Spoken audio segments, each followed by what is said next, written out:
के आप रविदास गुरु जी माँ आखिर थे कहाँ के? माँ आओ विनोद भैया, प्रेम भैया।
गुरु काशी के नगरिया सुनत नहीं आगे कर जिकरिया ना आप रविदास गुरु जी जो कि हमारे ज्यादा दूर नहीं काशी की आप रहने वाले इधर जौने समय श्री गोवर्धन सिर करैहा के रहने वाले आप रविदास गुरु जी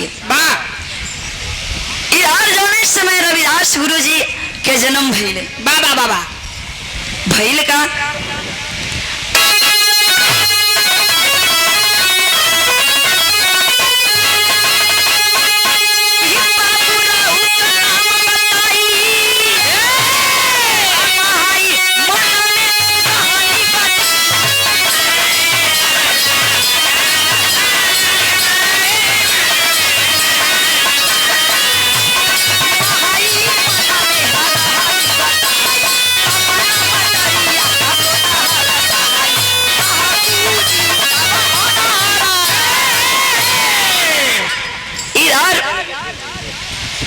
रविदास जी के माई का नाम कमला बतावल गई यार वो टेंशन ना ल में लेके वो थुना है ये क्या बात है कलसा मतारी यार कलसा मतारी है होने समय रविदास जी का जन्म भइल यहाँ धरती पर यह धरती पर जोने समय जन्म भइल माई का गोदिया एकदम गुलजार है गुलजार हो गल। अरे वाह कोई ना जानत रहल कि आगे चल के का हुई लेकिन आइए तेरी में कहना पड़ा।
सम्मानित बेचन लाल गौतम प्रधानाध्यापक बारी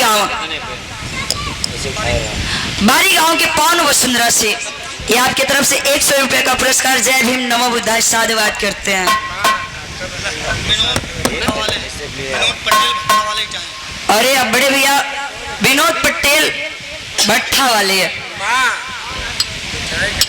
इटाई की धरती से, और हम लोगों के बीच में एक ऐसी भी हस्ती मौजूद है जो कि हर साल वहां पर कार्यक्रम होता है। आप doctor Rajendra Prasad intermediate college के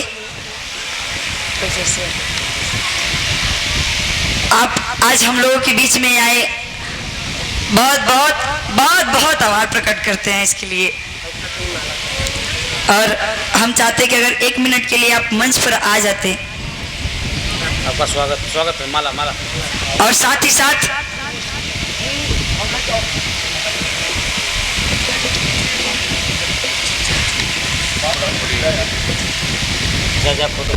और आप हम चाहेंगे कि आप आज कमेटी के मालिक दूधनाथ गौतम जी भी यहाँ पर आ जाएं, क्योंकि इस बिटिया के हाथ से एक बार हम माले अर्पण करना चाहते हैं।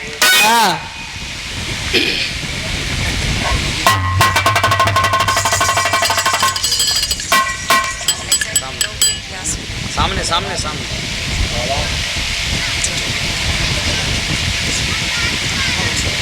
अरे ला अरे बिटिया सामान कौनो बात नहीं बा, केस वेस सजा सही लग जाए। बहुत बहुत धन्यवाद मैडम जी। अभी आपके एक आवश्यक जानकारी दे दूं कि विराट कुश्ती दंगल 1 तारीख को दो को बारी गांव नेवादा में, और आपके दंगल समिति अध्यक्ष बड़े भाई परमादरणीय सूर्य नारायण पटेल जी आप उपस्थित हैं। उनके साथ बड़े भाई परमानंद यादव अध्यापक महोदय, प्रबंधक जी राजेंद्र प्रसाद इंटर कॉलेज बारी गांव। बहुत बहुत धन्यवाद मैडम, आपने जो सम्मान देने का काम किया है।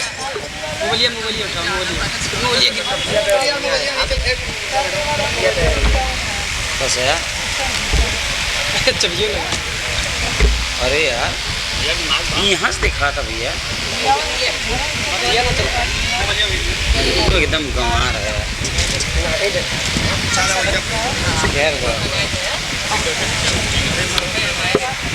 जनाए देख गावत कैसे उठाओ, ऐसे उठाए रहे तने पे। और ये 200 रुपए का आशीर्वाद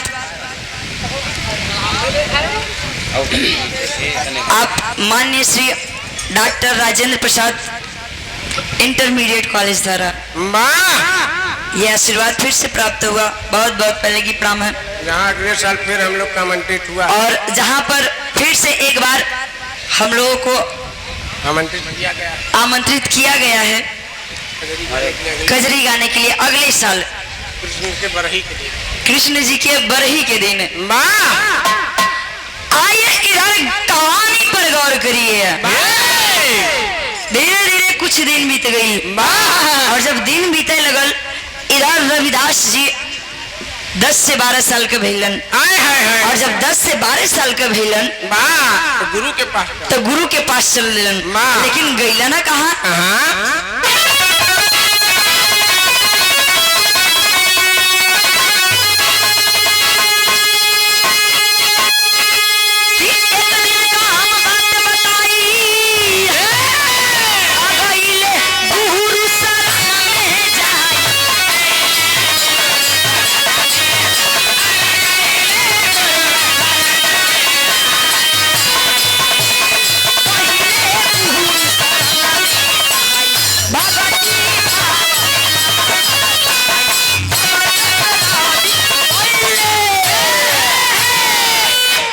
जा करके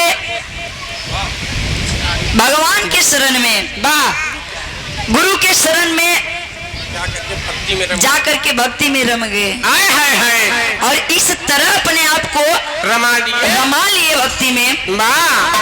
पहले पैसा ला गोतू शर्मा रेलवे विभाग रिटायर आपके गाना खुश होकर चढ़ाई डेका बोला कर रखा दे चढ़ाई डेका हाँ चढ़ाई थे कहाँ मोतूलाल छोटे लाल मोतूलाल शर्मा। और आप देखिए छोटे लाल उर्फ भोतूलाल शर्मा रेलवे रिटायर चढ़ाई चढ़ाई ढे कहाँ मोतूलाल शर्मा भोतूलाल शर्मा। आपके आपके गाना खुश हुई और यह गाना पर खुश होकर के आपके तरफ से 51 रुपया का आशीर्वाद बहुत बहुत पहले की प्रणाम ऐसी आशीर्वाद मिलत रहे। 50 से कहाँ ले जाता गुरु? जय भीम नमो बुद्धाय। जा इधर जा करके रविदास जी गुरु के शरण में अपने आप को भक्ति में रमा लिए। अरे हाँ। जब भक्ति में रमा लेलन तो कुछ दिन बीत गई वही गुरु की शरण में। और जब गुरु के शरण में कुछ दिन बीते ही लगले पंडित जी चल दिए गंगा नहाने। वह समय पंडित जी चल दिए गंगा स्नान करने।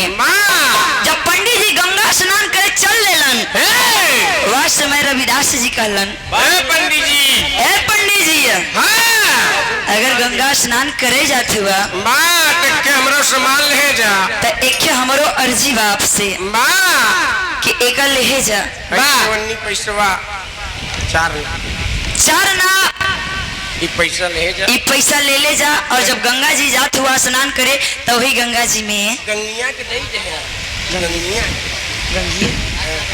और वही गंगिया के दे दी है। पंडित जी गुस्सा दिलन का हम 4 ना पैसा लेके गंगा माई के और वो गंगिया कहत हुआ लेकर के देवे जाइए।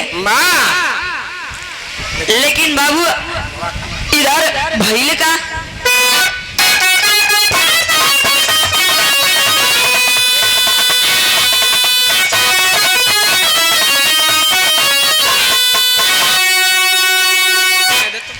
जौने समय चल लेलन वो समय का बात बताओ गई।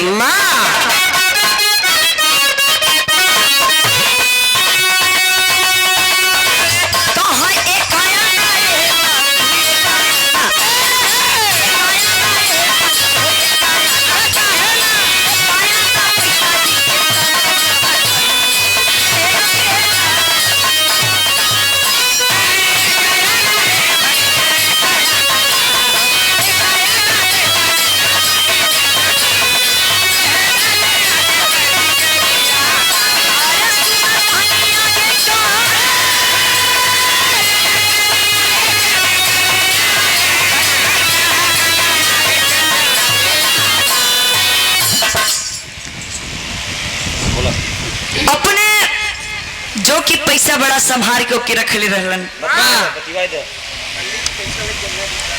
यार पंडित जी पैसा लेके गंगा जी के तरफ बढ़ल और जब गईलन और नहाए लगलन गंगा जी में और नहा धो करके जब बढ़िया से फ्रेश हो गईलन तब हुआ समय एक आना गंगा जी के दे दिलन कि कहलन किला रविदास जी भेजे हैं तोहरे बिना वह समय गंगा जी प्रकट हो गईलिन और जब प्रकट हो गईलिन तो भइले का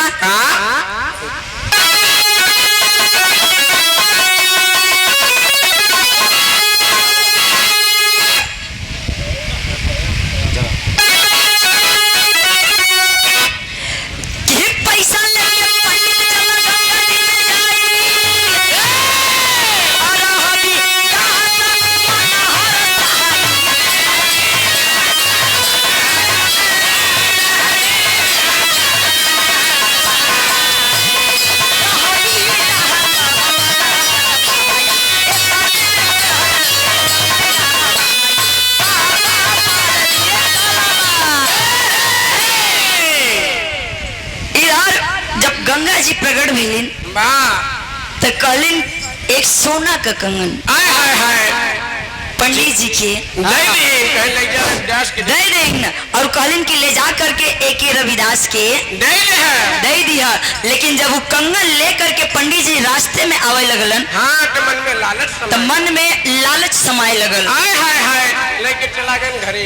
रविदास के पैसा वो कंगन देवे के कहे लेके पंडित जी कंगन के अपने घरे चला गए।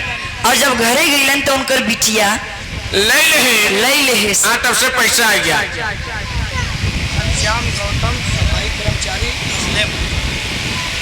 अरे देखिए आप घनश्याम गौतम सफाई कर्मचारी है असलेमपुर की धरती से, असलेमपुर कुसिया के धरती से 51 रुपया का पुरस्कार। जय भीम नमो बुद्धाय। क्या बात है। इधर जौने समय पंडित जी वो कंगन लेके घरे अइलन। पंडित जी का लड़की है वो कंगन के देखलस तो पहिल है मोहित हो गई और वह कंगन के पहिल है पहिर लेलस। पहिर के वो कंगन के सखी सहेलिन के संगे घूमई लगी ले। तब तक इधर राजा का लड़की भी अपने सखियन के संगे में घूम रही थी। दोनों एक बगीचे में घूम रही थी, घूमत रहलिन। तब तक राजा का लड़की जौन रही ओकर नजर वह कंगन पर पड़ गया और जब नजर पड़ल तो जा करके वही चित्तौड़ के राजा जिनकी बिटिया जा करके कहने लगी कि हमें उसी का वैसा ही कंगन चाहिए जिसका नाम पद्मावती बताया गया। राजा घबराए लगलन कि कौने कंगन का बात करता है। पंडित के वह समय राजा पंडित के बोलोलन। जब पंडित के बोलोलन तो पंडित चरण में गिर के कहे लगलन कि ई कंगन हमार ना है। ई कंगन मिलल रहे रविदास के लिए, लेकिन हम मोह माया में पड़ गई। हमारे अंदर लालच समा गल और ई कंगन हम अपने पास रख ली है। वह समय रानी राजा का लड़की कहलस कि हमके सेम कंगन चाहिए। दौड़ल गईलन रविदास के पास पंडित जी और उनके घोड़े पर गिर गईलन। गुरुजी बचाओ। कहलन कि गुरुजी मर्यादा रखला। हम तो बड़ा लालच में पड़ के गलती कर दिलिए। अब एक रउए से मार सकलिन। रविदास वह समय कहल लगलन कि आखिर बात कहा। वह समय पंडित जी कहलन कि आपके लिए गंगा जी एक कंगन दे रहलिन जोने की कहलिन कि ले जा करके रविदास के दे दिया और वो कंगन हम लालच में पड़ के अपने पास रख ली है। और अब वही कंगन का सेम जोड़ा राजा साहब मांगत हैं। हमारे पास ना हम कहाँ से दे और रक्षा करो नाता हमारी जिंदगी चल जाइए। पास में रविदास जी कहा लगलन कि वही कठौतिया में से लई। पंडित जी सोचे लगलन कि हम पंडित के जात होके वह कठौती में हाथ डालिए